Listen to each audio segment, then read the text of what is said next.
من ثنيات الوداع وجب الشكر علينا ما رأى لله دا أيها المبعوث فينا جئت بالأمر المطاع جئت شرفت المدينة مرحبا يا خير ضاء مرحبا يا خير ضاء طلع البدر علينا من ثنيات الوداع وجب الشكر علينا ما دعا لله دا أيها المبعوث فينا جئت بالأمر المطاع جئت شرفت المدينة مرحبا يا خير دا مرحبا يا خير دا طلع البدر علينا من ثنيات الوداع وجب الشكر علينا ما دعا لله دا أيها المبعوث فينا جئت بالأمر المطاع جئت شرفت المدينة مرحبا يا خير دا مرحبا يا خير دا طلع البدر علينا من ثنيات الوداع وجب الشكر علينا ما دعا لله دا أيها المبعوث فينا جئت بالأمر المطاع جئت شرفت المدينة مرحبا يا خير دا مرحبا يا خير دا طلع البدر علينا من ثنيات الوداع وجب الشكر علينا ما دعا لله دا أيها المبعوث فينا جئت بالأمر المطاع جئت شرفت المدينة مرحبا يا خير دا مرحبا يا خير دا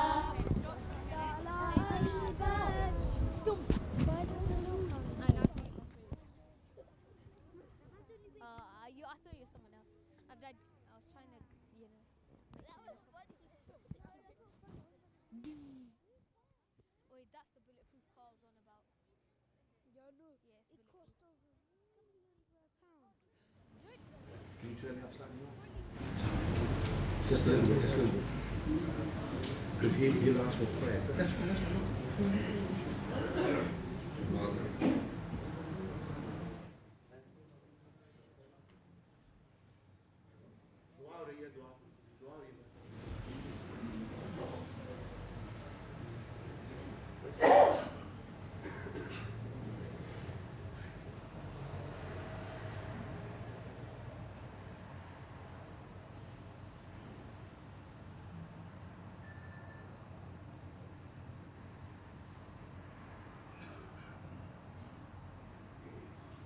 Amen.